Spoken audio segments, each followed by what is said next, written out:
ఈ వీడియోలో మనం బౌద్ధ మతం, జైన మతాల గురించి చెప్పుకుంటామండి. బౌద్ధ మతం స్థాపకుడు ఎవరు? బుద్ధుడు. నెక్స్ట్ బుద్ధుడు యొక్క పర్సనల్ లైఫ్ గురించి చెప్పుకుంటాం. నెక్స్ట్ జైన మత స్థాపకుడు వృషభనాథుడు. జైన మత ప్రబోధకులను మనం తీర్థంకరులు అంటాం. మొత్తం 24 మంది ఉంటారు. 24 మందిలో మనకి 24 మందిలో గూగుల్లో వెళ్తే 24 మంది పేర్లు కనిపిస్తాయి, కానీ మనకి చరిత్ర ప్రకారం ఆధారాలు ముగ్గురు గురించే ఉంటుందండి. వృషభనాథుడు, పార్శ్వనాథుడు, వర్ధమాన మహావీరుడు. మెయిన్ మనకి వర్ధమాన మహావీరుడు యొక్క పర్సనల్ లైఫ్ గురించి చెప్పుకుంటాం. నెక్స్ట్ బౌద్ధ మతం త్రిపీఠకాలు, బౌద్ధ మతం సంబంధించిన త్రిపీఠకాలు, 4 మహాసత్యాలు, బుద్ధుడు మనకి చెప్పిన 4 మహాసత్యాలు, వాటిని ఆచరించడానికి బుద్ధుడు సూచించిన అష్టాంగ మార్గాల గురించి చెప్పుకుంటాం. ఇక్కడ మనం వీటికి జైన మతం సంబంధించి ఏముంటాయి? త్రిరత్నాలు ఉంటాయి. వర్ధమాన మహావీరుడు చెప్పిన పంచసూత్రాలు. నెక్స్ట్ జైనులు జ్ఞానం 5 రకాలుగా ఎడగొట్టినారని ఆ 5 రకాలు చెప్పుకుంటాం అనమాట. నెక్స్ట్ ఈ విధంగా మనం ఈ రెండింటి గురించి చెప్పుకుంటాం. మొట్టమొదటిగా ఫస్ట్ ఒకటండి, బుద్ధుడు, వర్ధమానుడు. ఈ ఇద్దరి పర్సనల్ లైఫ్ చాలా ఇంపార్టెంట్. సో ప్రతి ఒక్క కాంపిటేటివ్ ఎగ్జామ్లో ఒక బిట్ గ్యారెంటీ వస్తే, ఏ కాంపిటేటివ్ ఎగ్జామ్ అని తీసుకోండి, బౌద్ధ మతం, జైన మతం సంబంధించి 1 లేదా 2 బిట్లు గ్యారెంటీ వస్తాయి. నెక్స్ట్ మనం ఈ బుద్ధుడు గురించి పర్సనల్ లైఫ్, వర్ధమాన గురించి పర్సనల్ లైఫ్ జాగ్రత్తగా మనం ఎగ్జామ్లో ఎలా గుర్తుపట్టాలి, ఒక బండ గుర్తు ద్వారా ఎలా గుర్తుపట్టాలో డైరెక్ట్గా ఎగ్జామ్లో పెట్టేటట్టు, చదవాల్సిన అవసరం లేకుండా మనం ఎగ్జామ్లో డైరెక్ట్గా పెట్టేటట్టు నేర్చుకుంటాం. బౌద్ధ మతం, అసలు ఈ బౌద్ధ మతం, జైన మతం ఆవిర్భావానికి కారణం ఏంటి? ఈ బౌద్ధ మతం, జైన మతంలో మొట్టమొదటి మతం ఏదండి? జైన మతం అనమాట. బౌద్ధ మతం కంటే ముందే జైన మతం వచ్చింది. ఈ మతాలు 2 రావడానికి కారణం ఏంటి? ఈ 2 మతాల కంటే ముందు మనకి వేదయుగం ఉండేది, అంటే వేదాలు. అప్పుడు అక్కడ మనకి 4 వర్ణాలు ఉన్నాయి. ఏంటి? బ్రాహ్మణులు, క్షత్రియులు, శూద్రులు, వైశ్యులు. బ్రాహ్మణులు, క్షత్రియులు, వైశ్యులు, శూద్రులు. అది లైన్ అనమాట. ఈ శూద్రులకి విద్యా హక్కు ఉండేది కాదు, స్త్రీలకు విద్యా హక్కు ఉండేది కాదు. వేదాంత కాలం అంటే మలివేద కాలంలో, అంటే ఉత్తర వేద కాలంలో మనకి స్త్రీలకు విద్యా హక్కు ఉండేది కాదు. నెక్స్ట్ శూద్రులకు విద్యా హక్కు ఉండేది కాదు. సో ఈ విధంగా విద్య లేకపోవడం ఒక కారణం. ఫస్ట్ కారణాలు చూద్దాం, ఓకేనా? కారణాలు ఏంటిది? ఫస్ట్ మొట్టమొదటి కారణం విద్య అందరికీ అందుబాటులో లేకపోవడం. విద్య అందరికీ అందుబాటులో లేకపోవడం. ఈ మతాలు రావడానికి కారణం చూద్దాం. అందుబాటులోకి లేకపోవడం, అంతే కదా? అంటే అక్కడ కారణం ఏంటి? అక్కడ శూద్రులకు, స్త్రీలకి విద్యా హక్కు లేదు, చదువుకున్నానికి అవకాశం లేదు, అంటే వాళ్ళు మోక్షం చెందడానికి అనర్హులు అనే భావన ఉండేది అనమాట. నెక్స్ట్ ఇంకొక రీజన్ ఏంటంటే, విద్య అప్పట్లో విద్య ఉండేది, ఆ విద్య అనేది లోకల్ భాషలో లేదు, అంటే వాళ్ళు మాట్లాడుకునే భాష లోకల్ లాంగ్వేజ్ లో లేకపోవడం ఒక కారణం. వీళ్ళు ఏం చేసిండ్రు? మన జైన మతం, బౌద్ధ మతం లోకల్ లాంగ్వేజ్ లో విద్యను అందించారు. ఓకే, అది కూడా ఒక రీజన్ అండి. అంటే సామాన్యులకి విద్య అనేది దొరకలే అక్కడ. అంటే అప్పుడు వేదకాలంలో విద్య అనేది సంస్కృత భాషలో ఉండేది. ఆ సంస్కృతం ఏది? రాజభాష కనుక సంస్కృతం కొంతమందికి తెలుసు, లోకల్ లాంగ్వేజ్ వాళ్ళకి తెలియదు అనమాట అప్పట్లో. సో ఈ విధంగా అది కూడా ఒక మెయిన్ కారణం, లోపమే. నెక్స్ట్ ఇంకొకటి కారణం ఏంటంటే జంతు బలులు. ఇంకో మెయిన్ రీజన్ జంతు బలులు అంట. జంతు బలులు ఎందుకు జంతు బలులు అన్నానంటే, ఫస్ట్ యాక్చువల్గా అక్కడ కర్మకాండలు, యజ్ఞయాగాలు చేసేవారు. అప్పుడు జంతు బలులు ఇచ్చేవాడు. అప్పుడు బుద్ధుడు కొన్ని క్వశ్చన్లు వేస్తున్నాడు. ఏం వేస్తాడు? మీరు అహింస అంటారు, అహింస అంటే ఏంది? అక్కడ అసలు హింసను చేయకూడదు, కానీ మీరు జంతు బలులు ఎందుకు చేస్తున్నారు అని క్వశ్చన్ వేస్తాడు. శాంతి అహింసలు ధర్మ సమ్మేతమైనప్పుడు జంతు బలులతో కర్మకాండలు చేయడం ఎందుకు అని క్వశ్చన్ వేస్తాడు. బుద్ధుడు ఈ కొటేషన్ ఎవరు ఇచ్చినారు? శాంతి అహింసలు ధర్మ సమ్మేతమైనప్పుడు జంతు బలులతో కూడిన కర్మకాండాలకు చోటు లేదు అని బుద్ధుడు కొటేషన్ ఇస్తున్నాడు. ఓకే, సో ఈ కొటేషన్ అంటే జాగ్రత్త, ఇది కూడా కొటేషన్ రాసుకోండి. జస్ట్ ఈ కర్మకాండలు, యజ్ఞయాగాలకి డబ్బుతో కూడుకున్నాయి. ఆ డబ్బు ఎవరికి ఉంటుంది? బాగా ఉన్నోళ్ళకి ఉంటుంది, లేదా రాజవంశస్థులకి, ధనిక కుటుంబాల కాడ ఉంటాయి, కానీ పేదవాడికి ఉండవు. వీళ్ళు కర్మకాండలు చేయలేకపోతారు అన్నమాట. సో అందరికీ కర్మకాండలు చేసే విధంగా ఉండాలి, అదొక క్వశ్చన్. అది కూడా లోపమే అండి. అంటే అక్కడ యజ్ఞయాగాలు, నెక్స్ట్ కర్మకాండలు.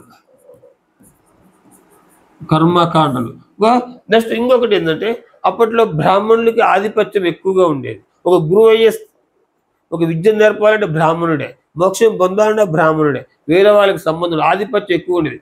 అది కూడా ఒక రీజన్. అంటే బ్రాహ్మణుల ఆధిపత్యం ఎక్కువ ఉండేది, బ్రాహ్మణుల ఆధిపత్యం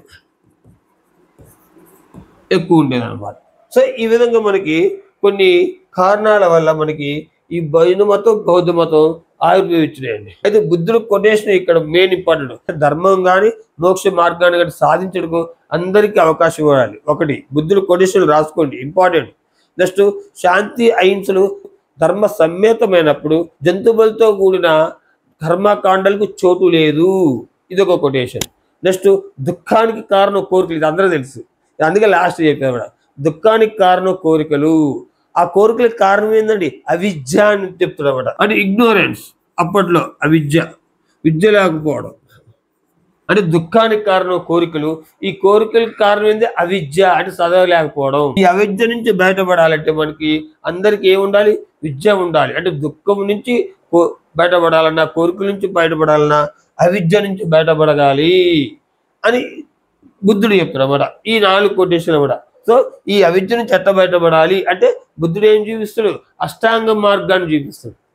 4 సత్యాలు చెప్పి తర్వాత దానికి సంబంధించిన అష్టాంగ మార్గాన్ని చూపిస్తాడు అవిద్య గురించి.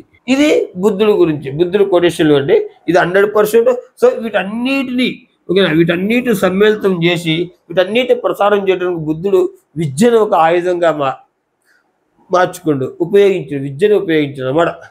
ఇది బుద్ధుడి గురించి కొటేషన్. నెక్స్ట్ జైన మతం గురించి చూద్దాం. జైన మతం యాక్చువల్గా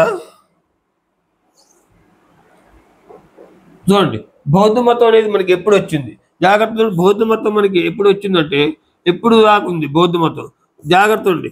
క్రీస్తు పూర్వం 6వ శతాబ్దం నుంచి క్రీస్తు శకం 2వ శతాబ్దం వరకు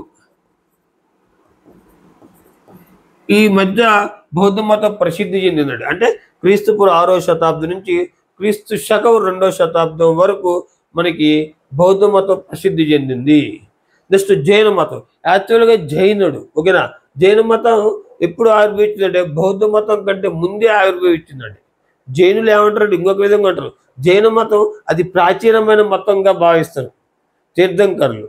జైనులు ఏమంటారంటే మా మతం చాలా ప్రాచీనమైంది, అంటే హిందూ మతం కంటే ప్రాచీనమైంది అంటారు. కానీ గ్రంథాల వల్ల జైన మతం ఎప్పుడు ఏర్పడుతుందంటే మన ఋగ్వేద కాలం టైంలో, ఋగ్వేద ఎండింగ్లో జైన మతం ఏర్పడింది. ఇది కూడా యాక్చువల్గా క్రీస్తు పూర్వం 6వ శతాబ్దమే అండి. కానీ ఇది బౌద్ధ మతం కంటే ముందే ఏర్పడ్డది, 6వ శతాబ్దం. జైన మత ప్రబోధకులు ఏమంటారంటే తీర్థంకరులు. ఏమంటారండి, తీర్థంకరులు. జైన మత ప్రబోధకులు ఏమంటారండి తీర్థంకరులు అంటారు. మొత్తం 24 మంది ఉంటారు. 24 మంది గురించి మనకి బుక్కుల్లో ఇవ్వరండి, ఏ బుక్కుల్లో ఇవ్వరు, జస్ట్ నెట్లో కొట్టుకొని ఉంటుంది 24 మంది. కానీ చరిత్ర ఆధారాలకు సంబంధించి మనకి 3 గురించే ఉంటుంది. మొట్టమొదటి తీర్థంకరుడి పేరు ఋషభనాథుడు అంటారు. ఈయననే ఋషభ దేవుడు అని కూడా అంటారండి. ఈయన గురించి ఎక్కడ ఉంటాడు, ఋగ్వేదం. మనకి వేదాలు మొత్తం ఏంటండి 4, చివరి వేదం ఋగ్వేదం. ఈ ఋగ్వేదంలో ఈయన గురించి చెప్తారు అన్నమాట. ఈయన గురించి ఋగ్వేదంలో చెప్పబడుతుంది. ఎవరి గురించి, ఋషభనాథుడు లేదా ఋషభ దేవుడు గురించి. నెక్స్ట్ ఈయన గురించి ఇంకెక్కడ చెప్తారు, పురాణాలు తెలుసు మీకు, అష్టాదశ పురాణాలు అంటే మొత్తం 18 పురాణాలు ఉంటాయి. ఈ 18 పురాణాల్లో విష్ణు పురాణం, భాగవతి పురాణం, ఈ 2 పురాణాల్లో ఏ పురాణం అండి, కొంచెం రైటింగ్ అడ్జస్ట్గా అండి, ఓకేనా, చూసుకోండి లేదా నోట్స్ రాసుకోండి. విష్ణు పురాణం, భాగవతి పురాణం, ఈ 2 పురాణాల్లో ఈ ఋషభనాథుని ఎట్లా కీర్తించబడ్డాడంటే నారాయణుని యొక్క మరొక అవతారమే ఋషభనాథుడు అని కీర్తించబడ్డాడట. సో ఈ 2 పురాణాలు చెప్తుంది అనమాట. ఏది, నారాయణ దేవుడు లాగా నారాయణుడికి మరొక అవతారమే ఋషభనాథుడు, నారాయణుడుగా కీర్తించబడ్డాడు అని ఉంటుంది అనమాట. సో జాగ్రత్త నుండి మొట్టమొదటి తీర్థంకరుడి పేరు ఋషభనాథుడు లేదా ఋషభదేవుడు. ఈయన గురించి ఎక్కడ ఉంటుంది, ఋగ్వేదాలో ఉంటుంది. ఈయనని విష్ణు పురాణం లేదా భాగవతి పురాణంలో ఈయన గురించి చెప్తారండి. ఋషభనాథుడు నారాయణ దేవుడి యొక్క అవతారంగా కీర్తించబడ్డాడు అని ఉంటుంది. 23వ వ్యక్తి, మొత్తం తీర్థంకరులు 24 మంది కదా, ఇక్కడ 23వ వ్యక్తి పార్శ్వనాథుడు. ఎవరండి? పార్శ్వనాథుడు. ఈయన కాశీకి సంబంధించిన వ్యక్తి అనమాట. కాశీకి సంబంధించిన అశ్వసేనుడి కుమారుడు.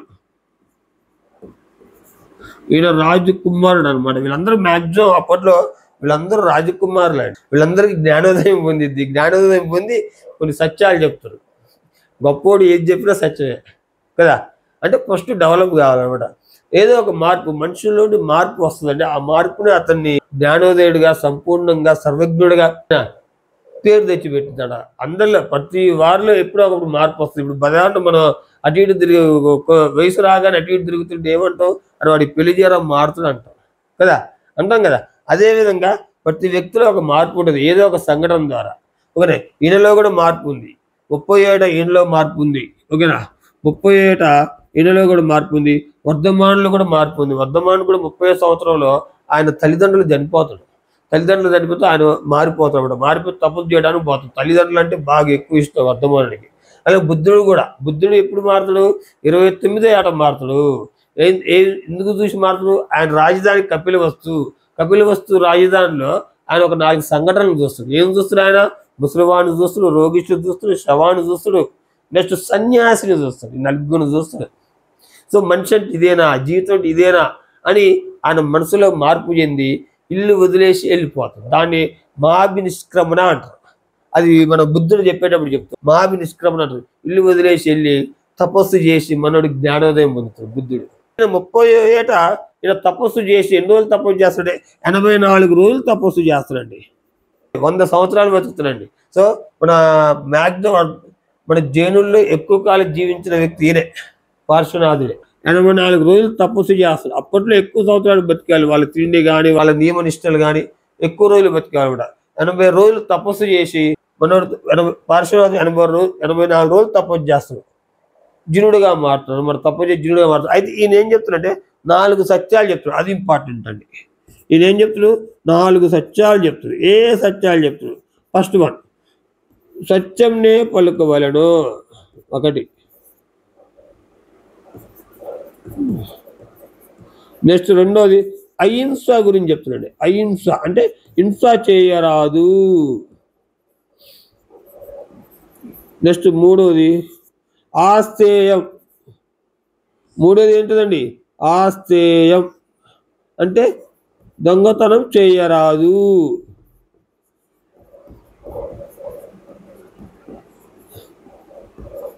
నెక్స్ట్ నాలుగోది ఇంకొకటి చెప్తుండండి.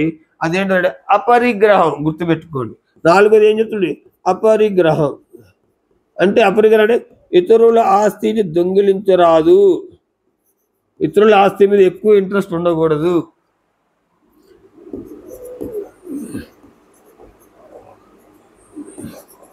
అంతే కదండి. ఇతరుల ఆస్తి మీద మక్కువ పడితే అది ఎప్పటికైనా ఎఫెక్ట్ అన్నమాట. అది ఎప్పుడొకప్పుడు కర్మ సిద్ధాంతం ఒకటి ఉంటుందండి.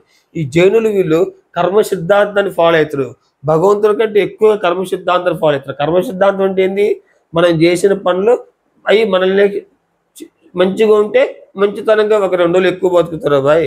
షార్ట్ కట్లో మీకు చెప్తాను అర్థమయ్యేటట్టు. అది చెడుగా ఉంటే చెడుగా పోతావు. రౌడీజం చేస్తే రౌడీజంలో పోతావు. తక్కువ రోజులు బతుకుతావు. ఈ విధంగా అంటే వీళ్ళు కర్మ సిద్ధాంతం అంటే ఆ జన్మలోనే నువ్వు అనుభవిస్తావు గ్యారంటీ. నెక్స్ట్ వీళ్ళు ఆత్మల్ని నమ్ముతారు, పరమాత్మని నమ్ముతారు, ఆత్మ ఉంది అనుకుంటారు. ఈ విధంగా జైనుల గురించి. నెక్స్ట్ ఇంకొక వ్యక్తి ఎవరు? 24వ మన హీరో అనమాట. ఈయన గురించి మనం చెప్పుకుంటే ఎక్కువగా వర్ధమానుడు. ఈయన కూడా 30 ఏటనే అండి. 30 సంవత్సరంలోనే ఈయన కూడా వర్ధమానుడు కూడా 30 ఏటలోనే మనకి తపస్సు చేయడానికి పోతాడు. తల్లిదండ్రులు మరణించడంతో తపస్సు చేయడానికి పోతాడు. ఓకే అండి. పార్శ్వనాథుడు 100వ సంవత్సరంలో ఎక్కడ? బెంగాల్లో. ఇది ఒక్కటండి, సామెట్ట ప్రాంతం. బెంగాల్లో ఎక్కడండి? సామెట్ట ప్రాంతంలో తెచ్చిపోతున్నాడు, మరణిస్తాడు, కైవల్యం పొందుతాడు. మనమే మరణిస్తాడు అంటాం, వాళ్ళు కైవల్యం పొందుతాడు.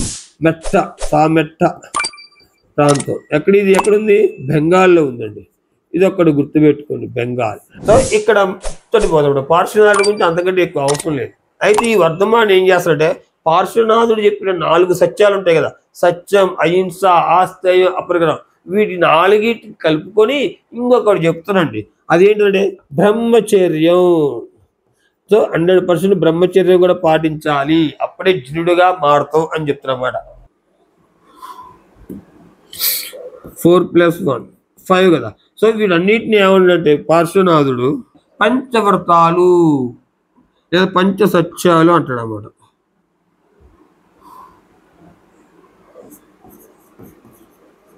పంచమహాసూత్రాలు, పంచవ్రతాలు ఏదైనా ఒకటే అండి, 5 గుర్తుపెట్టుకోండి అంతే. పంచమహాసత్యాలు అన్నాడు. సో పంచమహావ్రతాలు ఏదైనా ఒకటి మీ ఇష్టం అనమాట. ఓకేనా. సో ఈ 5టిని కలిపి మనోడు వర్ధమానుడు చెప్తున్నాడు. వర్ధమానుడు గురించి మన పర్సనల్ లైఫ్ గురించి మనం మాట్లాడుకుంటాం. జైనుడు అంటే ఏంటంటే జినుడుగా మారడమే వీళ్ళ ముఖ్య లక్ష్యం అనమాట. జినుడుగా మారడం. జినుడు అంటే జయించిన వాడు, అంటే దాని మీనింగ్ ఏంటి, ఇంద్రియాలను జయించిన వాడు. అది గుర్తుపెట్టుకోండి. వీళ్ళ ముఖ్య లక్ష్యం ఏంటి, జినుడుగా మారడం. జినుడుగా మారడం ముఖ్య లక్ష్యం. జినుడుగా మారడం అంటే మీనింగ్ ఏంది, జినుడుగా మారడం అంటే మోక్షాన్ని సాధించడం లేదా ఇంద్రియాలను జయించడం. మెయిన్ ఇక్కడ ఏంటంటే ఇంద్రియాలను జయించడం. జీవ అనేది ఒకటి ఉంటుందండి. జీవ అంటే బాధపడుతున్న వ్యక్తి లేదా బంధించబడుతున్న వ్యక్తి. జైన మత ప్రకారం జీవ అంటే ఏంటంటే బాధపడుతున్న వ్యక్తి లేదా బంధించబడిన వ్యక్తి అని అర్థం. సో జీవ నుంచి జైనుడిగా మారడమే జైన మత తత్వం. క్లియర్గా అర్థమైందా. సో ఏదండి, జీవా నుంచి జైనుడిగా మారాలి.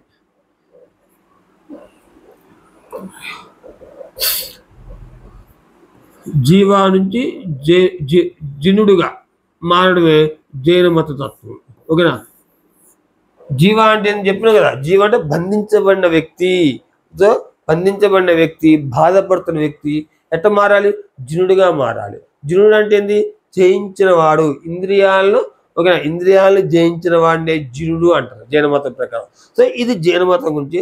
నెక్స్ట్ మనం వర్ధమాన మాట గురించి చెప్పుకుంటాం. అది చెప్పుకునే ముందు ఈ బౌద్ధ మతంలో ఇంకొంచెం టాపిక్ ఉందండి, అది చూద్దాం.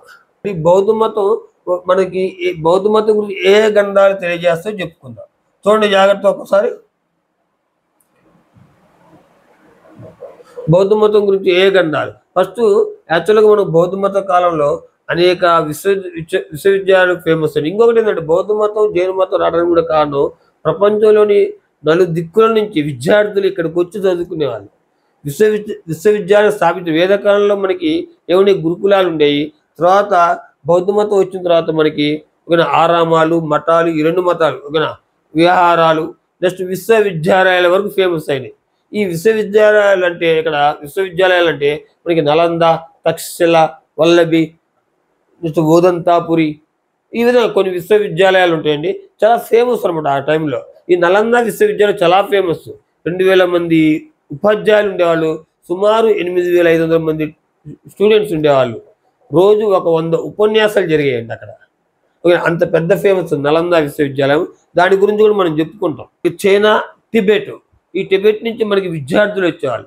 వాళ్ళు ఏం చేసిండ్రు, ఈ యొక్క గ్రంథాలు, జైన మత గ్రంథాలను అధ్యయనం చేసి వాళ్ళు ఒక భాషలో అనువదించారు, వాళ్ళ భాషలోకి, చైనీస్లోకి, టిబెటన్లోకి. సో ఆ విధంగా మనకి బౌద్ధ మతం గురించి చాలా విషయాలు తెలిసినాయి. అందులో ఒక 3 గురించి చెప్పుకుంటాం. ఉయాన్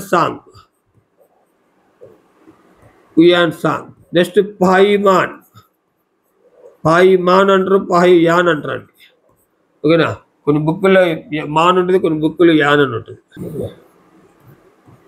పాయియాన్. ఓకే. Next it Singh. ఈ 3 గుర్తుపెట్టుకోవాలండి మీరు. ఇట్ సింగ్, ఈ 3 అండి. ఈ 3 యాక్చువల్గా మనకి ఎక్కడికి వస్తారంటే నలంద విశ్వవిద్యాలయానికి వస్తారు.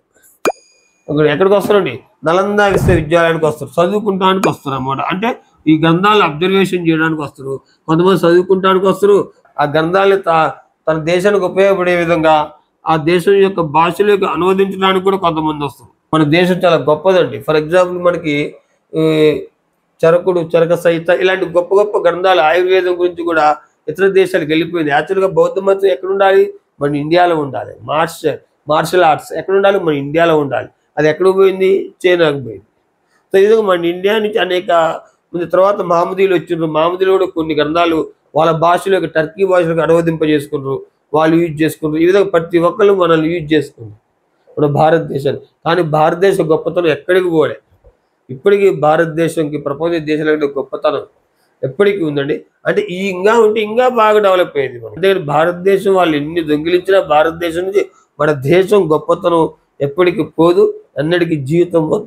ఓకేనా, ఈ భూమి ఉన్నంత వరకు మన దేశం గురించి గొప్పగానే ఉంటుంది. హుయాన్ సాంగ్, పాయిమాన్, పాయిమాన్ అనొచ్చు, పాయియాన్ అంటారండి. ఇట్స్ సింగ్. వీళ్ళు ముగ్గురు నలంద విశ్వవిద్యాలయానికి వచ్చారు. అయితే హుయాన్ సాంగ్, పాయిమాన్ వీళ్ళిద్దరూ మనకి హర్షవర్ధుడు కాలంలో వచ్చిందండి. అదొక బిట్టు గుర్తుపెట్టుకోండి. హర్షుని కాలంలో. ఎవరి కాలంలో వచ్చారు? హర్షుని కాలంలో వచ్చారు. ఎవరి కాలంలో వచ్చాడు? హర్షుని కాలంలో వచ్చారు. హుయాన్ సాంగ్ 17 సంవత్సరాలు ఉన్నాడు ఇక్కడ భారతదేశంలో. ఎన్ని సంవత్సరాలు? 17 సంవత్సరాలు ఉన్నాడు. ఈయన ఒక గ్రంథం రచిస్తాడు. ఏం గ్రంథం? ఈయన ఒక గ్రంథం రచిస్తాడు. అదే గ్రంథం అండి సియుకి. ఐడియా ఉందా? ఏమంటే వచ్చేసేయాలండి. సియుకి, records of the western culture. Records of the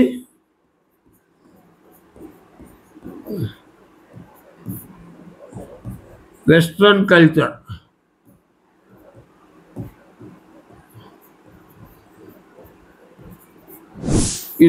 ఇది కానీ ఏదైనా ఇవ్వచ్చండి.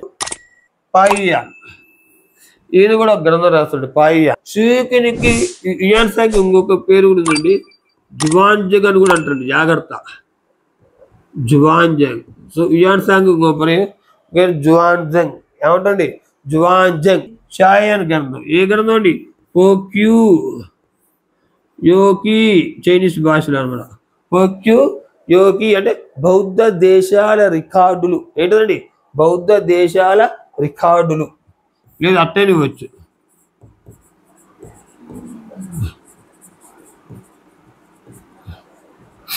సో ఈ 2 గ్రంథాలు గుర్తుపెట్టుకోవాలి. జాగ్రత్త అండి, ఈ 2 గ్రంథాలు గుర్తుపెట్టుకోవాలి. నెక్స్ట్ ప్రసిద్ధ బౌద్ధ సన్యాసుల ఆత్మకథలు. ఇట్సింగ్. ఇది ఏంటండి? ప్రసిద్ధ బౌద్ధ సన్యాసుల ఆత్మకథలు. సో ఈ గ్రంథాల వల్ల మనకి బౌద్ధ మతం గురించి ఎక్కువగా తెలుస్తుంది అనమాట. జాగ్రత్తగా గుర్తుపెట్టుకోండి ఈ ముగ్గురు పేర్లు. హుయాన్ సాంగ్, పాయియాన్, ఇట్స్ సింగ్. హుయాన్ సాంగ్ ని జువాన్జంగ్ అని కూడా అంటారు. ఈయన 17 సంవత్సరాలు ఉండు నలంద విశ్వవిద్యాలయానికి వస్తారు ఈ ముగ్గురు. యాక్చువల్గా నలంద విశ్వవిద్యాలయం అప్పట్లో చాలా ఫేమస్ అండి. ప్రపంచ దేశాల నుంచి చదువుకి మనకి రప్పించింది భారతదేశాన్ని రప్పించింది. అది మన నలంద విశ్వవిద్యాలయం గొప్పతనం అనమాట. నెక్స్ట్ వీళ్ళిద్దరు హర్షుని కాలంలో వస్తారు. హుయాన్ సాంగ్ రాసిన గ్రంథం ఉంది సియుకి. దీన్నే records of the western culture అని కూడా అంటారు. నెక్స్ట్ పాయియాన్, ఈయన గ్రంథం రాసిండు పోక్యూ యోకి అంటే బౌద్ధ దేశాల రికార్డులు. అలాగని ఇవ్వచ్చండి. నెక్స్ట్ ఇట్సింగ్ ఏ గ్రంథం రచించుడు? ప్రసిద్ధ బౌద్ధ సన్యాసుల ఆత్మకథలు రచించుడు. సో వీళ్ళ రచనల వల్ల మనకి బౌద్ధ మతం గురించి తెలుస్తుంది అనమాట. ఇప్పుడు మనం ఏం చేద్దామంటే బుద్ధుడు, వర్ధమానుడు వాళ్ళ పర్సనల్ లైఫ్ ఎలా ఉంది, ఎగ్జామ్లో ఇస్తే ఎలా గుర్తుపట్టాలి అనేది మనం చెప్పుకుంటాం అనమాట. బుద్ధుడు, వర్ధమానుడు వీళ్ళ యొక్క పర్సనల్ లైఫ్ గురించి మనం జాగ్రత్తగా చూద్దామంటే ఒకసారి చూడండి. పర్సనల్ లైఫ్ ఎట్లా గుర్తుపెట్టుకోవాలి, ఎగ్జామ్లో కూడా ఒక బండ గుర్తు గుర్తుపెట్టుకోవాలి. ఈ బండ గుర్తు అనేది మీరు ఫాలోగా యాజ్ యువర్ విషయం అండి, మీరు సొంతంగానే తయారు చేసుకోవచ్చు. ఒక జస్ట్ ఎగ్జామ్లో ఎట్లా గుర్తుపట్టాలో చెప్తా. దాన్ని మీరు నెగిటివ్గా ఆలోచించొద్దండి. అది ఒక బండ గుర్తు అంతే. మనం గుర్తుపెట్టుకోవడానికి ఎగ్జామ్ ఈజీగా ఉంటుంది. కొన్ని బండ గుర్తులు చెప్తా, అది గుర్తుపెట్టుకోండి. లేదా మీ ఇష్ట ప్రకారం ఎవరైనా క్రియేట్ చేసుకోవచ్చు అండి. ఒకవేళ మీరు ఎట్లా చదివిందని చూడండి. ఎగ్జామ్లో మనం బిట్టు పెట్టిందా లేదా అని చూస్తాం కదా. సో ఆ విధంగా మనకి బుద్ధుడి గురించి, వర్ధమానుడి పర్సనల్ లైఫ్ గురించి చూసుకున్నా జాగ్రత్తగా ఉండండి. చూడండి జాగ్రత్తగా. ఫస్ట్ బుద్ధుడు అసలు పేరు ఏం పేరండి? బుద్ధుడు అసలు పేరు సిద్ధార్థుడు. వర్ధమానుడిని ఏమంటామండి మనం? వర్ధమాన మహావీరుడు అంటాం కదా. వర్ధమాన మహావీరుడు. ఫస్ట్ మనకి బుద్ధుడు వీళ్ళిద్దరికి ఏ తెగకి చెందినవాడు వీళ్ళిద్దరు? జాగ్రత్త చూడండి. తెగ ఇది జాగ్రత్త. బుద్ధుడి యొక్క తెగ ఏదండి? శాక్య తెగ. ఏ తెగ? శాక్య తెగ. ఈయన కపిలవస్తు రాకుమారుడు అన్నమాట. కపిలవస్తు రాకుమారుడు. అయితే తెగ కూడా ఎట్ట గుర్తుపెట్టుకోవాలి చెప్తే జాగ్రత్త. ఫస్ట్ వర్ధమాన మహావీరుడు. ఈయన జ్ఞాత్రికా తెగ. ఏ తెగ అండి? జ్ఞాత్రికా తెగ. వీళ్ళిద్దరు యాక్చువల్గా ఏంటంటే వీళ్ళిద్దరు కూడా క్షత్రియులు అండి. ఒక రాజుల కుమారులు వీళ్ళిద్దరు. జ్ఞాత్రికా తెగ. ఈయనెవరు? మగధకు రాకుమారుడు. వీళ్ళిద్దరు రాజుల కుమారులే అండి. ఇది ఎట్ట గుర్తు పెట్టుకోవాలి ఎగ్జామ్ లో. శాక్య తెగ కదా, సిద్ధార్థుడు కదా బుద్ధుడు అసలు పేరు. ఈ సిద్ధార్థులో సి తీసుకోండి, ఇక్కడ సి, ఇక్కడ షా, శీషా, అది గుర్తుపెట్టుకోండి, అంటే సీసా లాగా. నెక్స్ట్ ఈ కపిల వస్తువు కూడా గుర్తుపెట్టుకోవచ్చు. కపిల వస్తువులో ఇది ఇక్కడ శాక్యలో కా ఉంది కదా, ఓకేనా, ఈ కా కపిల వస్తువు, కా కపిల వస్తువు. సో ఆ విధంగా గుర్తుపెట్టుకోవాలి. నెక్స్ట్ ఇది జ్ఞాతృగత ఎట్లా గుర్తుపెట్టుకోవాలంటే, మనకు జైనులు అనేసరికి మనం జ్ఞానం 5 భాగాలుగా వాళ్ళు చెప్తున్నమాట, 5 విధాలుగా చెప్తున్నారు జ్ఞానం గుర్తుపెట్టుకోవాలి. జైలు అనేసరికి జ్ఞానం, జ్ఞాత్రిక. సో జైలు అనేసరికి మనకి ఏం గుర్తు రావాలి, జ్ఞానం గుర్తుపెట్టుకోవాలి, జ్ఞానం, జ్ఞాత్రిక. సో జ్ఞాత్రిక తెగ. మగధకు రాకుమారుడు, మగధ కూడా గుర్తుపెట్టుకోవచ్చండి, వర్ధమాన, మాన, మగధ. సో ఈ విధంగా గుర్తుపెట్టుకోవాలి అంతే. మనం దీన్ని బయాట్ చేయడం కానీ రాయాల్సిన అవసరం లేదు, సింపుల్ అనమాట. సో బుద్ధుడు శాక్య తెగ చెందినవాడు, కపిలవస్తు రాకుమారుడు. వర్ధమానుడు జ్ఞాత్రిక తెగ చెందినవాడు, మగధకు రాకుమారుడు. సిద్ధార్థుడు శీషా అట్లా గుర్తుపెట్టుకుని లింకప్ చేసుకోండి. నెక్స్ట్ శాక్య తెగ కదా, కా ఉంది కదా, కపిల వస్తుకు రాకుమారుడు, అది గుర్తుపెట్టుకోండి. సో వర్ధమానుడికి మా మగధ అట్లా గుర్తుపెట్టుకోండి, మా మగధకు రాకుమారుడు. జ్ఞాత్రిక, వీళ్ళు జ్ఞానం గురించి ఎక్కువగా చెప్తారు. సో జ్ఞాత్రిక తెగ సంబంధించిన వ్యక్తి. బిరుదులు, బుద్ధుడి యొక్క బిరుదులు ఏంటి? బుద్ధుడికి బిరుదులు ఆసియా జ్యోతి. ఏ బిరుదు అండి? ఆసియా జ్యోతి. లేదా ఇంకో బిరుదు కూడా ఉంటుంది, ప్రపంచ జ్యోతి. ఎందుకంటారు ఆసియా జ్యోతి, ప్రపంచ జ్యోతి? తెలుసా మీకు కదా? ఎందుకంటారండి, ఈయన మాటల మాంత్రికుడు అండి. మాటల మాంత్రికుడు అంటే మాటలతో మైమరికిస్తాడు. సామాన్యుల నుంచి గొప్ప గొప్ప రాజుల వరకు తన మార్గం వైపుకు మాటలతో తీసుకొస్తాడు. అందుకే ఈయన్ని ఆసియా జ్యోతి లేదా ప్రపంచ జ్యోతి అంటారు. సో వర్ధమానుడికి బిరుదులేంది ఇక్కడే ఉంది, వర్ధమాన మహావీరుడు అంటారు కదా. సో మహావీరుడు ఒక బిరుదు. నెక్స్ట్ జైనులు అనగానే జిన అంటారు కదా, జినుడు. జైనులు మనం అంటాం జిన అంటే మన ఇంద్రియాలను జయించిన వాడిని జినుడు అంటాం కదా. సో జినుడు. నెక్స్ట్ ఇంకొక బిరుదు అండి, సర్వజ్ఞుడు అంటే అంతా తెలిసిన వ్యక్తి, సర్వజ్ఞుడు. ఇంకొకటి కేవలుడు, అది కూడా ఒక బిరుదు అండి, కేవలుడు. సో 4 బిరుదులు ఉంటాయి. ఈ 4 గుర్తుంచుకోవాల్సిందండి. వర్ధమానుడికి బిరుదులేంది? మహావీరుడు, జినుడు, సర్వజ్ఞుడు, కేవలుడు. మహావీరుడు మీకు గుర్తుంటుంది, వర్ధమాన మా సింపుల్ అండి. ఇక్కడ చూడండి, ఇక్కడ మా గుర్తుంటుంది. వర్ధమానుల మా గుర్తు పెట్టుకుని అంటే మగధకు రాకుమారుడు. నెక్స్ట్ జ్ఞానం గురించి తెలుసు, జ్ఞాత్రిక తెగ సంబంధించిన వ్యక్తి. నెక్స్ట్ వీడి బిరుదు మహావీరుడు. నెక్స్ట్ జైన్లు కనుక జినుడు, సర్వజ్ఞుడు, కేవలుడు. అంతవరకు బిరుదులు అన్నమాట. వీళ్ళిద్దరికి బిరుదులు ఆసియా జ్యోతి, ప్రపంచ జ్యోతి అని బుద్ధుడికి కలదు. నెక్స్ట్ వర్ధమానుడికి మహావీరుడు, జినుడు, సర్వజ్ఞుడు, కేవలుడు.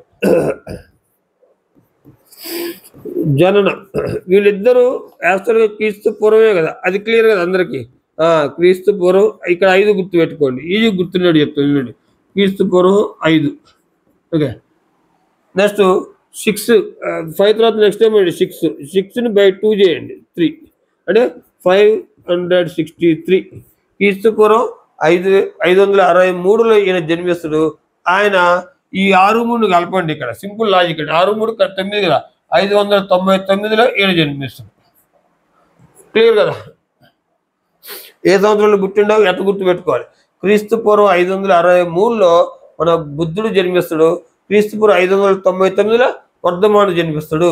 ఎట్లా గుర్తుపెట్టుకోవాలి? ఇద్దరికి కామన్గా క్రీస్తు పూర్వం 5 ఉంటుందండి. పుట్టుకలో 5 ఉంటుంది, మరణంలో 4 ఉంటుంది. గుర్తుపెట్టుకోవాలి. ఫస్ట్ది క్రీస్తు పూర్వం 5 పుట్టుకలో ఉంటుంది, క్రీస్తు పూర్వం 4 అనేది మరణంలో ఉంటుంది. 5 తర్వాత నెక్స్ట్ నెంబర్ 6, దాన్ని బై 2 చేయండి, 3 అయింది కదా. 563 క్రీస్తు పూర్వం 563లో జన్మిస్తాడు. ఆయన క్రీస్తు పూర్వం 599లో జన్మిస్తాడు. ఈయన ఎక్కడ జన్మిస్తాడు? కపిలవస్తు సమీపంలో లుంబిని వనంలో జన్మిస్తాడు. ఎక్కడ జన్మిస్తాడండి? లుంబిని వనం. ఎక్కడ?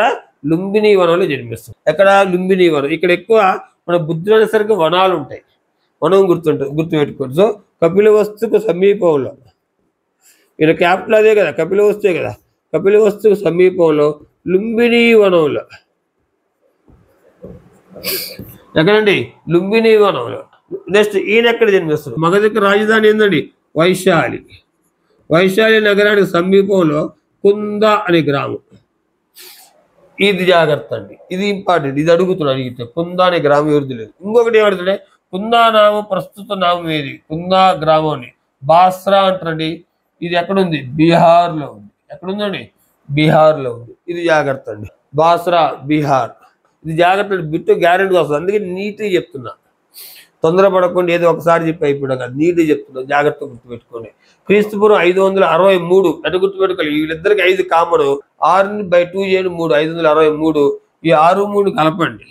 6, 3 కలిపితే 9 అయింది కదా, ఈ 2 9 వేసేయండి, 509 ఆయనది వచ్చేస్తుంది. నెక్స్ట్ మనం ఈయన ఎక్కడ జన్మిస్తున్నట్టే కపిలవస్తు. ఈయన కామన్గా మనకి ఈయన క్యాపిటల్ ఏది? కపిలవస్తు. కపిలవస్తు ఈ సమీపంలో లుంబిని వనంలో. నెక్స్ట్ ఆయన వైశాలికి దగ్గరలో, మగధకి రాజధాని వైశాలి. వైశాలి దగ్గర కుంద అనే గ్రామం. ఇది ఎక్కడుందో అంటే ప్రస్తుతం దీని పేరేంది? బాస్రా. అది ఇంపార్టెంట్, గుర్తుపెట్టుకున్నది. అది ఎక్కడుందంటే బీహార్లో ఉంది. నెక్స్ట్ తండ్రి తల్లిదండ్రులు చూద్దాం. తల్లిదండ్రులు చూద్దాం వెళ్ళి. ఫస్ట్ ఈయన తండ్రి ఎవరు? శుద్ధోధనుడు. ఈయన తండ్రి ఎవరండి? శుద్ధోధనుడు.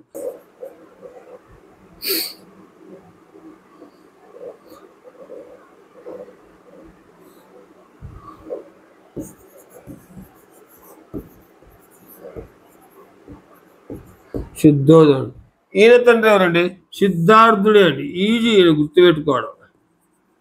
ఎందుకంటే చెప్తా వినండి. బుద్ధుడుకి సమకాలికుడు వర్ధమాన మహారాజు అంటారు కదా.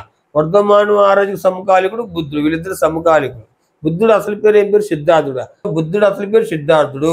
వర్ధమానుడి యొక్క తండ్రి పేరు కూడా సిద్ధార్థుడే, సేమ్ ఉన్నాయి.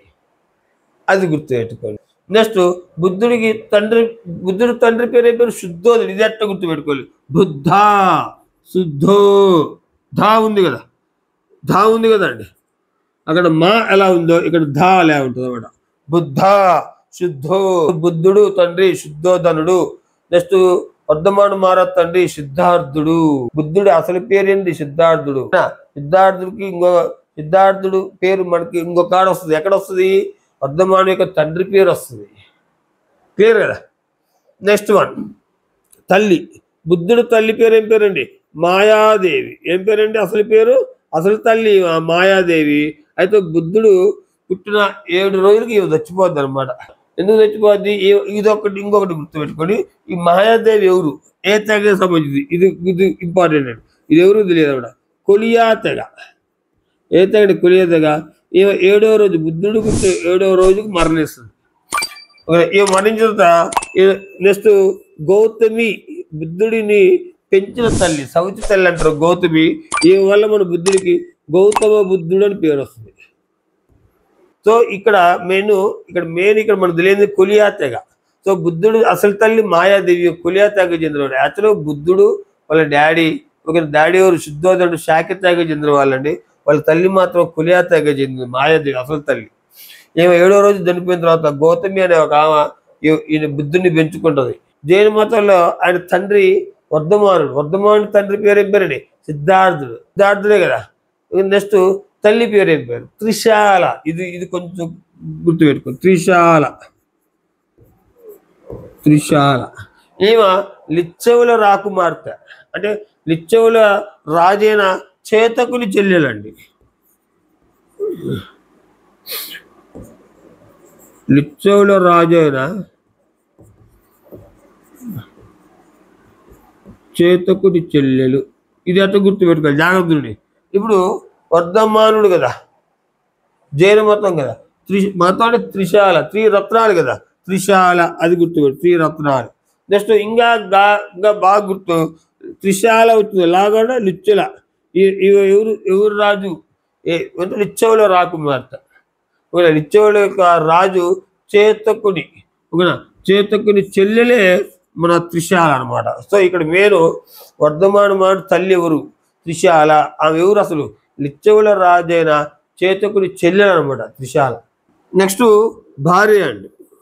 భార్య ఇంక విచిత్రం ఏంటంటే ఈయన భార్య పేరు ఆయన భార్య పేరు ఒకటే అండి. కొన్ని బుక్కుల్లో యశోధ అని ఉంటుంది, కొన్ని బుక్కుల్లో యశోధర అని ఉంటుంది. ఓకేనా? యశోధర.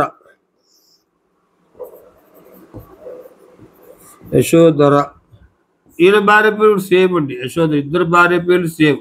కొన్ని ఇద్దరు సమకాలికులు. ఇద్దరు భార్య పేర్లు సేమ్. బుద్ధుడికి కుమారుడి పేరు ఏం పేరండి? కుమారుడి పేరు రాహులుడు. రాహులుడు. నెక్స్ట్ రాహులుడు. ఈయనకి కుమారుడు ఉంటాడు, ఈయనకి వర్ధమానికి కుమార్తె ఉంటుంది, ప్రియదర్శిని. ఇంకొక పేరు కూడా ఉంటుందండి, ప్రియదర్శిని, లేదా కొన్ని బుక్కుల్లో అనోజ్ఞ అని ఉంటుంది. ఇది గుర్తుపెట్టుకోండి జాగ్రత్త, అనోజ్ఞ. ఇది ఇంపార్టెంట్ అండి. ఇది ఎట్లా గుర్తుపెట్టుకుంటే రాహుల్ గాంధీ, ప్రియాంక గాంధీ. రాహుల్ గాంధీ, ప్రియాంక గాంధీ. సో వీళ్ళిద్దరు సేమ్. వీళ్ళిద్దరు కూడా బుద్ధుడు వర్ధమాను సమకాలికులు. వీళ్ళిద్దరు కూడా బ్రదర్ అండ్ సిస్టర్ టైప్ అనుకోండి. సో రాహుల్ గాంధీ, ప్రియాంక గాంధీ గుర్తుపెట్టు. రాహుల్ గాంధీ, నెక్స్ట్ ప్రియాంక గాంధీ. ఇది గుర్తుపెట్టుకుంటే మనకి ఈజీ గుర్తుంటుంది అనమాట. బుద్ధుడి కుమారుడి పేరు ఏం పేరండి? రాహులుడు.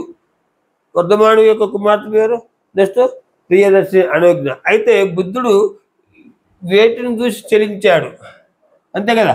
వీళ్ళకి బుద్ధుడిని చెలింపజేసే విషయాలు ఏదో చూద్దాం. 4 ఉంటాయి. ఏముంటాయి? కపిల వస్తువులు. ఆయన ఎవరిని చూస్తాడు? ఫస్ట్ ఆయన ముసలి వాడిని చూస్తాడు. ముసలి, నెక్స్ట్ రోగిని, నెక్స్ట్ శవాన్ని, నెక్స్ట్ సన్యాసం. ఈ 4 చూసి మనోడికి జీవితం మీద ఎరక్తి పుట్టింది అనమాట. మనిషి అంటే ఏంది ఇలానేనా అన్నది ఫీలింగ్ వస్తుంది. సో వర్ధమానికి ఏమొస్తుంది? తల్లిదండ్రులు మరణించడంతో ఫీలింగ్ వస్తుంది. తల్లిదండ్రుల మరణంతో ఆయన బాధలో పోతాడు అనమాట. నెక్స్ట్ మనం ఈ బుద్ధుడు ఎన్నో ఏట ఇంటిని వదిలేస్తాడు. ఇంటిని 29వ ఏట వదిలేస్తాడు. వర్ధమానుడు 30వ ఏట వదిలేస్తాడు. 30వ సంవత్సరంలో, దాని మీనింగ్ అది. 29వ ఏట అంటే 29వ సంవత్సరంలో ఆయన ఇంటిని వదిలేస్తాడు. అలా ఇంటిని వదిలే దాన్ని మహాభినిష్క్రమణం అంటారు. మహాభినిష్క్రమణం. అయితే వీళ్ళు ఏం చేస్తారంటే 29వ ఏట వీళ్ళిద్దరు, 29వ ఏట ఈయన, 30వ ఏట ఆయన ఇంటిని వదిలేస్తారు. ఇంటిని వదిలేసి బయటకు వెళ్తారు అనమాట. బయటకు వెళ్తే వీళ్ళు ఒక గురువు దగ్గరికి వెళ్తారు. వీళ్ళిద్దరికి గురువులు ఉంటారండి. కానీ విచిత్రం ఏంటంటే వీళ్ళిద్దరు భార్య పేర్లు యశోధర అనే. నెక్స్ట్ వీళ్ళిద్దరు గురువు దగ్గర ఎన్ని సంవత్సరాలు ఉంటారంటే 6 సంవత్సరాలు. ఈయన 6 సంవత్సరాలు ఉంటాడు, ఆయన 6 సంవత్సరాలు ఉంటారు. రుద్రాళి రామపుత్ర అది గుర్తుపెట్టుకోండి. గురువులు. సో ఈయన గురువు ఎవరండి? రుద్రాళి రామపుత్ర.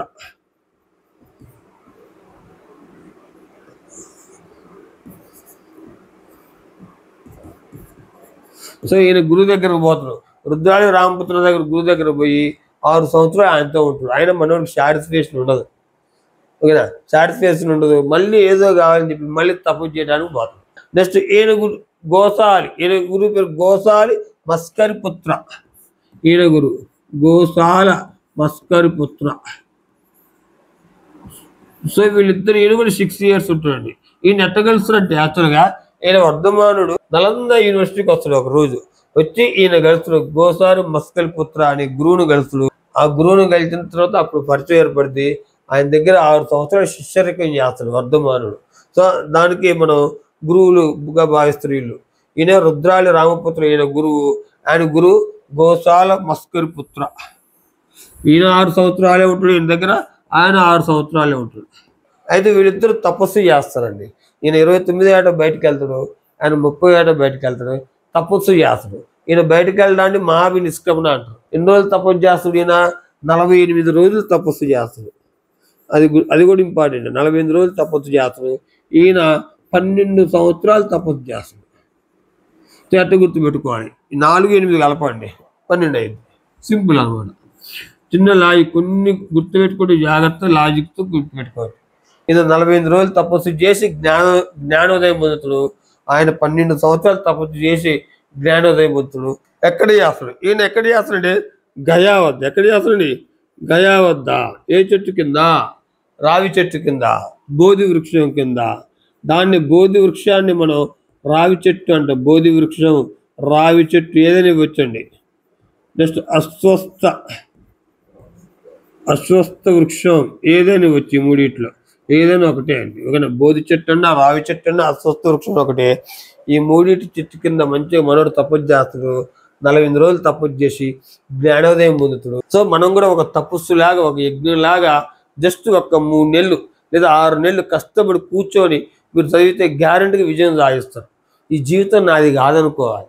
ఓకే, తపస్సు వీళ్ళు కూడా అంతే అండి. తపస్సు చేసిండ్రు, ప్రపంచ మొత్తాన్ని వదిలేసిండ్రు. ఒక చెట్టు కింద తపస్సు చేయబట్టి వీళ్ళు జ్ఞానోదయం అయింది. వీళ్ళ గురించి మనం చదువుకుంటాము. రేపు మనం కూడా 3 నెలలు తపస్సు చేస్తాం, మన గురించి కూడా చదువుకుంటారు, మన ఊళ్ళో చెప్పుకుంటారు. చదువుకోవడం దాని మీనింగ్ అది. మనం పెద్ద వరల్డ్ ఫేమస్ కావాల్సిన అవసరం లేదు. మన ఊర్లో మన గురించి చెప్పుకుంటే చాలు. ఫలానా వ్యక్తి ఫలానా రోజు ఇంతకుముందు ఇలా ఉండేవాడురా, ఇప్పుడు మంచిగా సెటిల్ అయిండు అని చెప్పుకుంటే అది సరిపోద్దండి. అంతేగాని మన గురించి బుక్కులే రావాల్సిన అవసరం లేదు. జృంబిక అనే గ్రామం ఎక్కడండి? జృంబిక, ఇది గుర్తుపెట్టుకోండి. జృంబిక అనే గ్రామంలో ఈయన సాల వృక్షం కింద, ఏ వృక్షం అండి? సాల వృక్షం కింద తపస్సు చేస్తాడు, జ్ఞానోదయం పొందుతాడు. సో ఈ విధంగా మనోళ్ళు జ్ఞానోదయం పొందిన తర్వాత వీళ్ళు బోధన చేస్తారు. ఓకే, ఈ బోధన మన బుద్ధుడి బోధన 5గురికి చేస్తాడు. బుద్ధుడి బోధన తన శిష్యులకి చేస్తాడు. 5గురు శిష్యులకి చేస్తాడు. ఫస్ట్ ఎక్కడ చేస్తాడు బోధన? అది కూడా ఇంపార్టెంట్. సారనాథులో చేస్తాడు. ఎక్కడ? సారనాథులో 5గురు చేస్తాడు. దీన్ని ధర్మచక్ర పరివర్తనం అంటారు. మొట్టమొదటి బోధన ధర్మచక్ర పరివర్తనం. ఈయన కూడా బోధన చేస్తాడండి. ఈయన ఎవరికి చేస్తాడండి? ఈయన అల్లుడు ఉంటాడు కదా, మేనల్లుడికి ఇచ్చి పెళ్లి చేస్తాడు. సారీ, ఇది మీకు చెప్పలే. ప్రియదర్శిని ఉంటుంది అండి. ఈ ప్రియదర్శిని ఈయన మేనల్లుడికి ఇచ్చి పెళ్లి చేస్తాడండి. జమాలికి ఇచ్చి పెళ్లి చేస్తాడు ఈయన ప్రియదర్శిని. అల్లుడు ఉంటాడు కదా జమాలి, ఆ అల్లుడికి ఈత బోధన చేస్తాడు ఈయన. ఓకే, అల్లుడికి ఈత బోధన చేస్తాడు. నేను మొట్టమొదటి ఈత బోధన జమాలికి చేస్తాడు. సో ఆయన మేనల్లుడు, ఆయన కూతుర్నిచ్చి పెళ్లి చేసి ఈత బోధన చేస్తాడు అన్నమాట. ఎప్పుడు మరణించారు? ఇది ఇంపార్టెంట్. 483లో ఈయన మరణిస్తాడు. ఇద్దరికి 4 వస్తుందండి, అదొకటి గుర్తుపెట్టుకోండి. వీళ్ళిద్దరికి 4 వస్తుంది. క్రీస్తు పూర్వం 4. 483లో ఈయన ఎక్కడ మరణిస్తాడంటే వైశాఖ పౌర్ణమి రోజున. ఎప్పుడండి?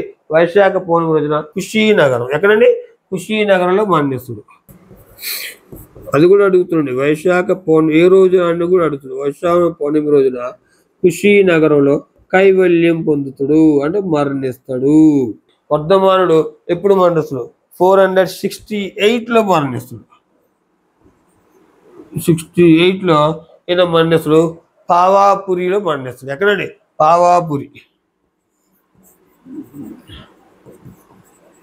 పావాపురిలో ఈయన మరణిస్తాడు అన్నమాట. ఓకే, అదొకటి గుర్తుపెట్టుకోండి. అంటే ఈ పావాపురి అనేది రాజగృహానికి దగ్గరలో ఉంటుంది అనమాట. రాజగృహం అంటే పాటలీపుత్రం, దాని మీనింగ్ అదే కదా. రాజగృహం అంటే ఏంటంటే పాట్నా, పాటలీపుత్రం. ఓకేనా? సో రాజగృహంకి దగ్గరలో పావాపురిలో ఈయన మరణిస్తారు. సో వీళ్ళ పుట్టుక నుంచి మరణం వరకు ఇది. అహింసావాదులు, సత్యవాదులు సత్యాన్ని పలుకుతారు, అహింస పాటిస్తారు, హింస చేయరు అనమాట. నెక్స్ట్ నిజాయితీ పరులు, ఎప్పుడు దుఃఖం గురించి ఆలోచిస్తారు, దుఃఖానికి కారణం ఏందో ఆలోచిస్తారు. చింతనా పరులు కాదు వీళ్ళు. వీళ్ళిద్దరు సంఘ సంస్కర్తలు. వీళ్ళిద్దరు లక్షణాలు సేమ్ ఉంటాయి. బౌద్ధ మతం యొక్క త్రిపీఠకాల గురించి, జైన మతం యొక్క త్రిరత్నాల గురించి, బౌద్ధ మతం బుద్ధుడు ఏం దూషించుండు అష్టాంగ మార్గం గురించి, జైనులు జ్ఞానాన్ని ఎన్ని రకాలుగా విడగొట్టారో అది చూద్దాం. బౌద్ధ మతం యొక్క ముఖ్యమైన గ్రంథాలను మనం త్రిపీఠకాలు అంటాం. ఏమంటామండి? త్రిపీఠకాలు.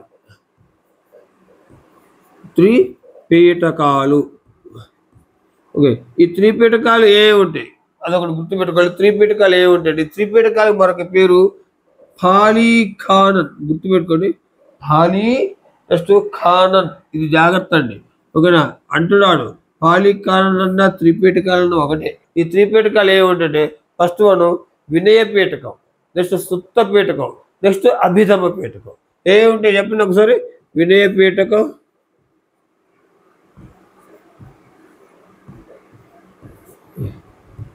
నెక్స్ట్ సుత్త పీఠకం,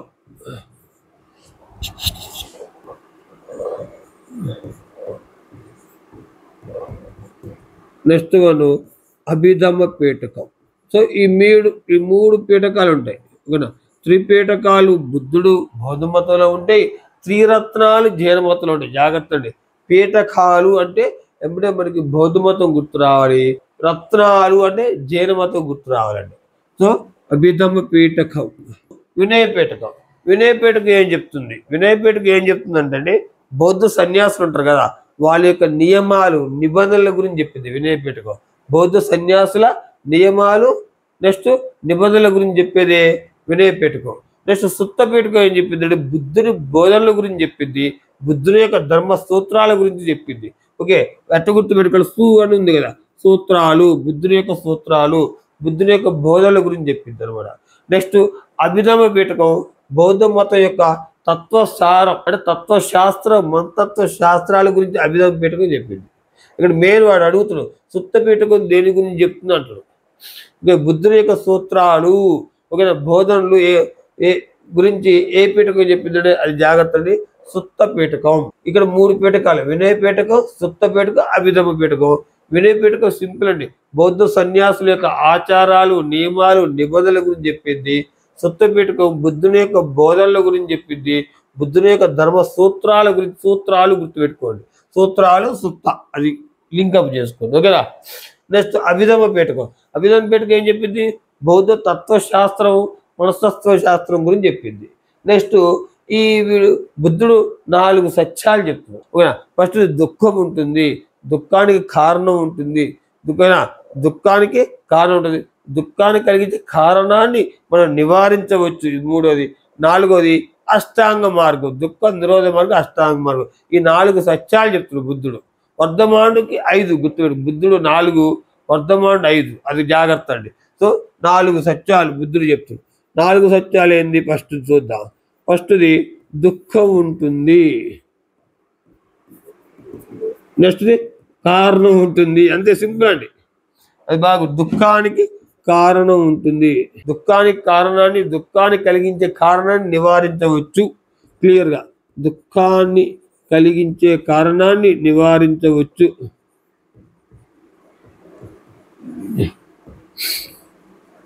ఎట్లా నివారించవచ్చు? అష్టాంగ మార్గం ద్వారా నివారించవచ్చు అని చెప్తున్నా అన్నమాట. ఈ 4 సూత్రాలు చెప్తున్నారు, అష్టాంగ మార్గం ద్వారా నివారించవచ్చు. సో ఈ 4టిని మనం బుద్ధుని యొక్క 4 సత్యాలు అంటాం. దుఃఖం ఉంటుంది, దుఃఖానికి కారణం ఉంటుంది, దుఃఖాన్ని కలిగించే కారణాన్ని నివారించవచ్చు ఓకేనా. నెక్స్ట్ ఎట్టా మరి ఎన్ని వాళ్ళు అష్టాంగ మార్గాన్ని అనుసరించాలని చెప్తున్నా అన్నమాట. ఓకే, ఈ అష్టాంగ మార్గాలు ఎన్ని అనేది ఇప్పుడు మనం చూస్తాం. 8 ఉంటాయి అష్టాంగ మార్గం అంటే 8 ఉంటుంది. అది ఫస్ట్ వన్ సమ్యక్ దృష్టి. సమ్యక్ అంటే ఇక్కడ మీనింగ్ సరైన, అది గుర్తుపెట్టుకోండి. సమ్యక్ దృష్టి, సమ్యక్ సంకల్పం ఓకే, సమ్యక్ దృష్టి, సమ్యక్ సంకల్పం, సమ్యక్ హక్కు, సమ్యక్ కర్మ, సమ్యక్ కర్మ. నెక్స్ట్ సమ్యక్ జీవనం,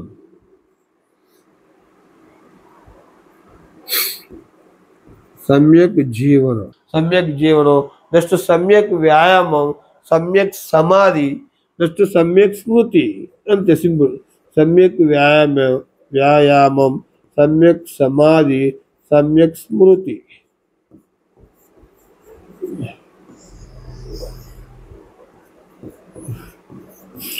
సో ఇది అష్టాంగ మార్గం చెప్తుంది. సో వినయపేటకు అసలు నకిలీని అబ్జర్వేషన్ చేయడానికి వచ్చాడు పాయిమ ఓకేనా, ఆయన వస్తున్నాడు అన్నమాట. సో అప్పుడు వినయపేటకాన్ని సరే ఏదో ఒక విధంగా వాళ్ళ దేశాన్ని తీసుకెళ్ళడానికి వస్తుంది, క్లియర్ కదా. నెక్స్ట్ మనం జైన మతం గురించి చెప్పుకుందాం. జైన మత పురాతన గ్రంథాలు ఉంటాయండి, పూర్వాలు, ఆగమాలు, అంగాలు. ఈ అంగాలు అంటేనే ఆగమాల్లో పార్ట్ అండి. పూర్వాలు అంటే ఫస్ట్ జైన మతం పురాతన గ్రంథాలని పూర్వాలు అంటారు. జైన మతం పురాతన గ్రంథాలని పూర్వాలు అంటారు, ఈ మనకి లభ్యంగా లేవు. నెక్స్ట్ ఆగమాలు అంటే జైన మతం యొక్క ప్రాథమిక గ్రంథాలండి ఆగమాలు. ఈ ఆగమాల్లో భాగమే అంగాలండి, ఆగమాల్లో భాగమే అంగాలు. జైన మతం యొక్క సిద్ధాంతాల గురించి మొత్తం అంగాలు ఉంటుంది అనమాట. శ్రీరత్నాలు ఏంటో తెలియాలి. ఫస్ట్ సమ్యక్ దర్శనం, ఫస్ట్ ఏంటండి సమ్యక్ దర్శనం. నెక్స్ట్ సమ్యక్ జ్ఞానం, నెక్స్ట్ సమ్యక్ చరిత్రం. ఫస్ట్ ఏంటండి సమ్యక్ అనే పదం అన్నిటికీ ఒకటే. సమ్యక్ దర్శనం, సమ్యక్ జ్ఞానం, నెక్స్ట్ సమ్యక్ చరిత్రం. ఈ 3 గుర్తుపెట్టుకోవాలండి. ఈ 3 ఒక త్రిరత్నాలు అంటాం అన్నమాట. సమ్యక్ దర్శనం అంటే సమ్యక్ దర్శనం అంటే సరైన విశ్వాసం. నెక్స్ట్ సమ్యక్ జ్ఞానం అంటే సరైన జ్ఞానం. సమ్యక్ చరిత్ర అంటే సరైన ప్రవర్తన. ముఖ్య సాధనం ఏంటంటే సమ్యక్ దృష్టి అంటే సరైన దృష్టి పెట్టడం. సమ్యక్ దృష్టి ఇది యొక్క ముఖ్య సాధనంగా భావిస్తారన్నమాట, సమ్యక్ దృష్టి. నెక్స్ట్ సమ్యక్ క్రియ అంటే త్రిరత్నాలు పాటించడమే సమ్యక్ క్రియ. ఈ రెండు కూడా తెలియాలండి. సమ్యక్ క్రియ, త్రిరత్నాలను పాటించడమే సమ్యక్ క్రియ. 23వ తీర్థంకరుడు పార్శ్వనాథుడు 4 సత్యాలు చెప్తాడు. ఆ 4 సత్యాలు ఒకటి కలుపుకొని మన వర్ధమానుడు 5 సత్యాలు చెప్తాడు. అది పంచవ్రత సత్యాలు అంటారు. పంచ సత్యాలు ఇది గుర్తుపెట్టుకోండి.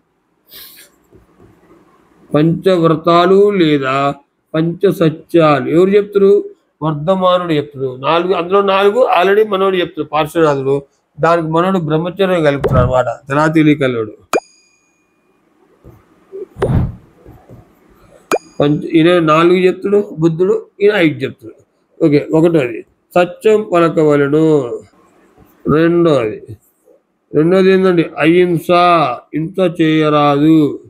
మూడోది ఆస్తేయం అంటే దొంగతనం చేయరాదు. దొంగతనం చేయరాదు. నెక్స్ట్ 4వది అపరిగ్రహం అంటే ఇతరుల ఆస్తిని దోసుకోకూడదు. ఇది గుర్తుపెట్టుకోండి జాగ్రత్తగా.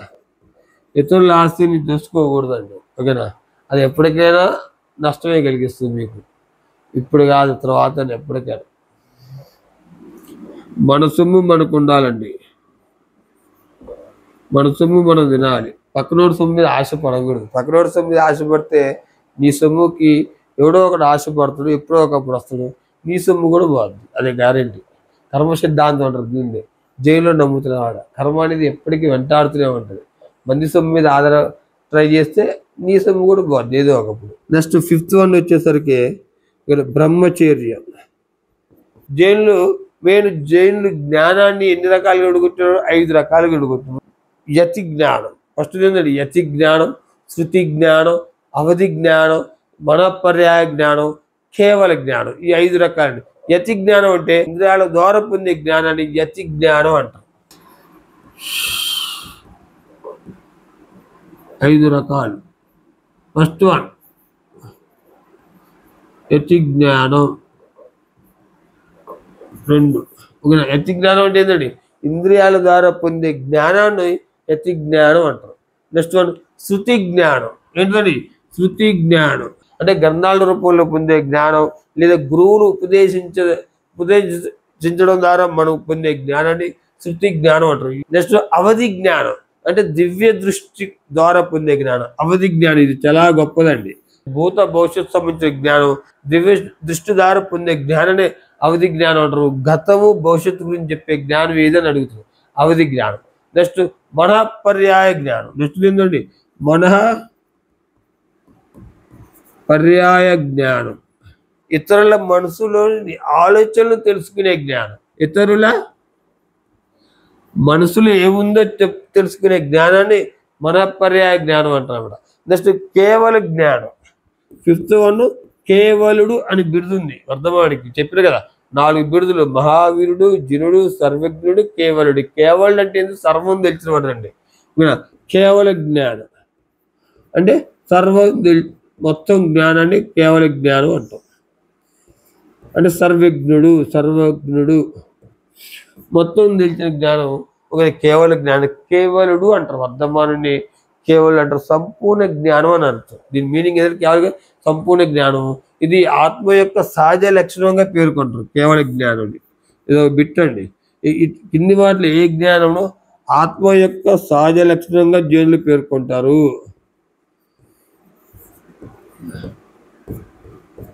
క్లియర్ కదా? జ్ఞానం రకాలు 5: యతి జ్ఞానం, శృతి జ్ఞానం, అవధి జ్ఞానం, మనపర్యాయ జ్ఞానం, కేవల జ్ఞానం. యతి జ్ఞానం ఇంద్రియాల గురించి ద్వారా నేర్చుకునే జ్ఞానం యతి జ్ఞానం అంటారు. శృతి జ్ఞానం గురువుల నుంచి కానీ, గురువుల ఉపదేశం నుంచి కానీ, గ్రంథాల నుంచి కానీ పొందే జ్ఞానం శృతి జ్ఞానం. అవధి జ్ఞానం. అవధి జ్ఞానం దివ్య దృష్టి ద్వారా పొందే జ్ఞానం. గతం, భూత, భవిష్యత్తు గురించి తెలిపే జ్ఞానం అవధి జ్ఞానం. మనఃప్రయాగం ఇతరుల ఆలోచనలను, ఓకేనా, వాళ్ళ యొక్క మనసులోని ఆలోచనలను తెలుసుకునే జ్ఞానం మనఃప్రయాగ జ్ఞానం. కేవల జ్ఞానం సంపూర్ణ జ్ఞానం. ఇది ఆత్మ యొక్క సహజ లక్షణము అని జైనులు భావిస్తున్నారు అన్నమాట. శాఖల గురించి చూద్దామండి. ఫస్ట్ బౌద్ధ మతం. బౌద్ధ మతంలో 2 శాఖలు ఉంటాయి. ఒకటి అజీవకులు, రెండోది చర్వాకులు. మొట్టమొదటిది ఏంటండి అజీవకులు, రెండోది చర్వాకులు. దీన్నే లోకాయుక్తులు అని కూడా అంటారండి. లోకాయుక్తులు ఏదైనా ఇవ్వచ్చు అనమాట. సో అజీవకులు లేదా అజీవకులు అనేది ఒక శాఖ, రెండోది చర్వాకులు లేదా లోకాయుక్తులు అంటారు. నెక్స్ట్ ఈ శాఖలు వచ్చేసరికి మనకి జైన మత శాఖలు ఇంపార్టెంట్ అండి. జైన మత శాఖలు దిగంబరులు, శ్వేతాంబరులు. ఏంటిదండి 2 శాఖలు. దిగంబరులు,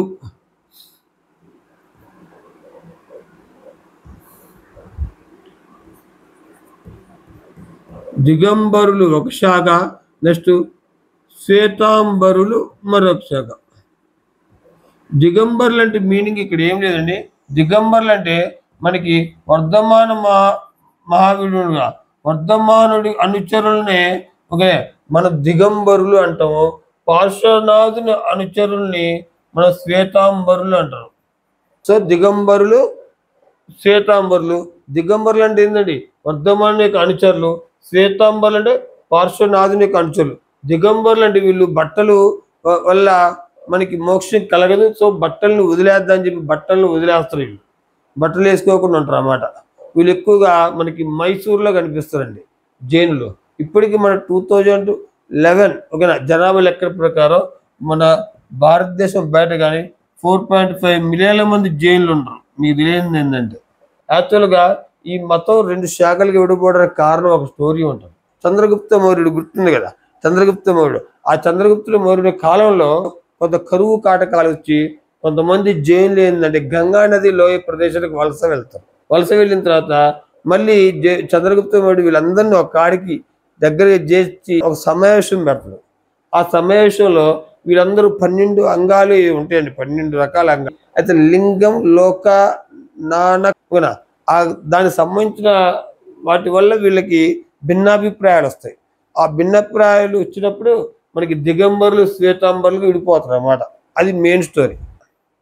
వీళ్ళు విడిపోయినా సరే వీళ్ళ ఆచారాలు మాత్రం దగ్గరగా ఉంటాయి. దిగంబరులు బట్టలు వేసుకోరు. దిగ్భరులు అంటే దిగ్ అంటే ఏంటండి 4 దిక్కులు బట్టలుగా గలవారు. అంటే వీళ్ళకి బట్టలు ఉండవు అనమాట. వీళ్ళు మనకి సంచారం చేసి వచ్చారు కదా. చంద్రగుప్త మౌర్యుడి కాలం కరువు కాటకాలు ఇచ్చినప్పుడు వీళ్ళు వలస వెళ్తారు, గంగా నది లోయల సైడ్ వెళ్తారు. సో అందుకే వీళ్ళు దిగంబరులు అంటారు అన్నమాట. వర్ధమానుని యొక్క అనుచరులు. శ్వేతాంబరులు, శ్వేతం అంటే తెలుపు ఇక్కడ మీనింగ్ అనమాట. శ్వేతాంబరులు, శ్వేతం అంటే తెలుపు, ముగ్గున బరులు అంటే శ్వేతాంబరులు అంటే బట్టలు, తెలుపు బట్టలు గలవారు శ్వేతాంబరులు. దిగంబరులు, దిగంబరులకి నాయకత్వం వహించింది భద్రబౌడు. భద్రబౌడు అండి గుర్తుపెట్టుకోండి, భద్రబౌడు. శ్వేతాంబరుడికి నాయకత్వం వహించింది స్థూలభద్రుడు. ఇక్కడ భద్రబౌడు ఈయన ఒకటి గుర్తుపెట్టుకోండి. భద్రబౌడు ఈయన నాయకత్వం వహిస్తుడు ఈ గ్రూప్కి. ఈయన ఎవరండి స్థూలభద్రుడు, ఈయన నాయకత్వం వహిస్తుడు. సో వీళ్ళిద్దరి మధ్య కాంట్రవర్సీలు వస్తుంది అనమాట. అసలు కూడా భద్రబౌడికి స్థూలభద్రుడికి 2 గ్యాంగులు ఏర్పడతారు. భద్రబౌడు ఏమంటాడే కొంత గంధాలను మాయం చేసిండ్రు, కొన్ని గంధాలు తెలియట్లేదు అని చెప్పి వీళ్ళిద్దరి మధ్య కాంట్రవర్సీలు వస్తాడు. ఈ భద్రబౌడు వర్ధమానుడికి సపోర్ట్ చేస్తాడు, స్థూలభద్రుడు పార్శ్వనాథుడికి సపోర్ట్ చేస్తాడు. సో వర్ధమాను యొక్క అంచెలను దిగంబరులు అంటారు. వీళ్ళు బట్టలు వేసుకోకుండా తిరుగుతారు. వీళ్ళు ఎక్కువగా మైసూర్ ప్రాంతంలో ఉంటారు. స్థూలభద్రుడు పార్శ్వనాథుడికి సపోర్ట్ చేస్తాడు. వీళ్ళు శ్వేతాంబరులు. వీళ్ళు ఎక్కువగా రాజస్థాన్ ప్రాంతంలో ఉంటారు, గుజరాత్, రాజస్థాన్. సో మైసూర్ ప్రాంతంలో దిగంబరులు ఎక్కువగా ఉంటారు. నెక్స్ట్ శ్వేతాంబరులు ఎక్కడ ఉంటారు? గుజరాత్, రాజస్థాన్ ప్రాంతంలో ఉంటారు. నెక్స్ట్ వీళ్ళ పండగలు, జైన మతం యొక్క పండగలు. ఇప్పుడు అక్షయ తృతీయ అంటారు. బంగారం మా మేడం కూడా స్టార్టింగ్లో అక్షయ తృతీయ బంగారం కొనాలని చెప్పి తీసుకెళ్తాను. స్టార్టింగ్లో మనం 2-3 సంవత్సరాలు పెళ్ళిళ్ళ కొత్తలు చేస్తాం, తర్వాత చెయ్యం. అక్షయ తృతీయ. నెక్స్ట్ దీపావళి కూడా వీళ్ళు బాగా చేసుకుంటారండి. దీపావళి, అక్షయ తృతీయ, దీపావళి నెక్స్ట్ పర్యూషణ అదొక పేరు అండి, ఓకేనా. పర్యూషణ అనే పండగ, ఓకేనా. పర్యూషణ. నెక్స్ట్ దాస లక్షణ, ఈ పండగల పేర్లు అంతే, అది గుర్తుపెట్టుకోండి అంతే. దాస లక్షణ. నెక్స్ట్ మహావీర్ జయంతి, ఇది మీకు తెలుసు, వర్ధమాన మహావీరుడు కదా, మహావీర్ జయంతి అందరం చేసుకుంటాం మనం, ఇది ఒక్కటే మనకి తెలుసు. అక్షయ తృతీయ ఇది కూడా వీళ్ళ పండగే, అది గుర్తుపెట్టుకోండి. మహావీర్ జయంతి, నెక్స్ట్ మనం అక్షయ తృతీయ, నెక్స్ట్ వన్ వచ్చేసి దీపావళి. సో ఈ విధంగా కొన్ని పండుగలు యూజ్ చేసుకుంటాం. సో మనకి జైన మతం బౌద్ధ మతం గురించి క్లియర్గా మీకు అర్థమై ఉంటుంది.